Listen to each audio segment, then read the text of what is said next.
Hello everyone, I'm Jonathan Little for PokerNews.com, and today we have a hand from a $5,000 buy-in World Series of Poker event. This is the first hand of the day. I don't know anything about my opponents. They seem like reasonable humans. So, those are the reads.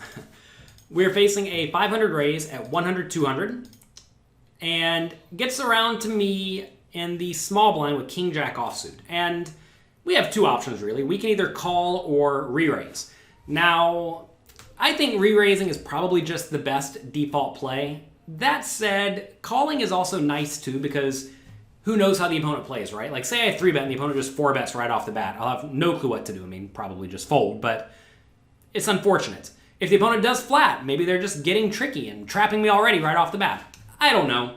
Whenever you have no reads, you generally should default to just good, fundamentally sound poker, but at the same time, I also like to default to typically more cautious lines because I'm not exactly sure how I should be exploiting the opponents. And we will have a better idea of how we should exploit the opponents in the future. So I want to see what happens, not so much for this particular hand, but so in the future I can adjust and hopefully have a bigger edge than playing blind on the first hand. So we flat, big blind calls, flop comes King 5-2. That's pretty nice. I'm going to check everything in this scenario. Checks around to the initial raiser who now bets 900, half pot. And with top pair, again, I have two options. I can either call or raise.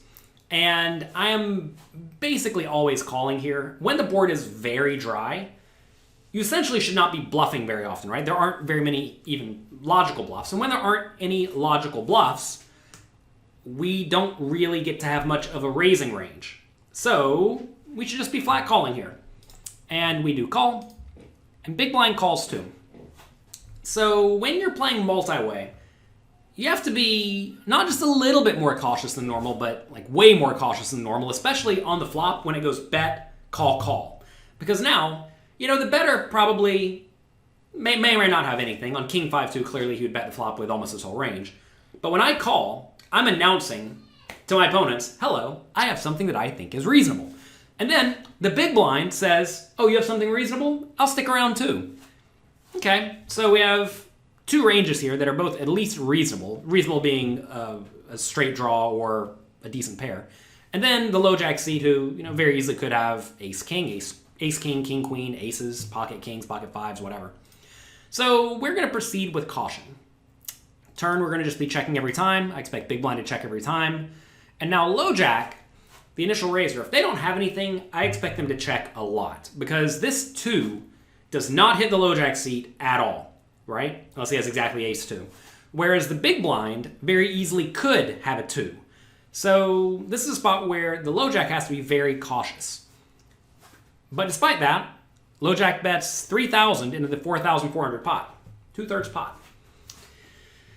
So think about it. Take a second. Figure out what you would do here. And I think it's relatively clear that we need to fold. And the reason we need to fold is because big blind can just have a lot of 2s, right? And the low jack has announced now by betting the turn that, hey, I don't really care if anybody has 2s or a king or whatever. I'm just going to keep betting. So unless the low jack is a lunatic, this is a very easy fold. But again, we have no reads. So what do? We just get out of the way.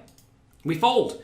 This looks very nitty to some people, but in reality, when you have top pair marginal kicker multi-way and other people are putting money in, 2 other people, especially if the turn is not good for you at all, you just have to be disciplined and get out of the way.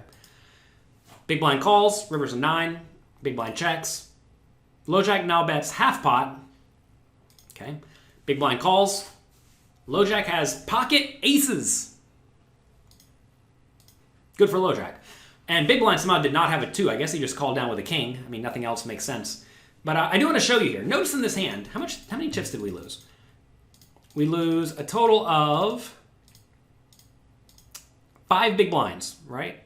Or roughly. We started with 50,000, a little bit less. So we lost 7 big blinds in this hand with top pair. And this is a scenario where I think a lot of people end up it's like calling this turn bet for 3,000. Notice this is 15 more big blinds. They're just popping right in there, no problem. And you have to be very cautious. Same thing goes for like just betting the flop when you're playing multi-way, especially when you're really multi-way. I mean, there are many spots where, like, say you have top pair, say someone raises, goes call, call, call, you call like king, queen, and say it comes king, jack, 3. If it goes bet, call, call, call, or bet and any raise, you're done. You're getting out of the way, even though you could have the best hand. The problem though is that if you do have the best hand, everyone else has piles of equity against you, and if you have the worst hand, you're drawing thin or dead.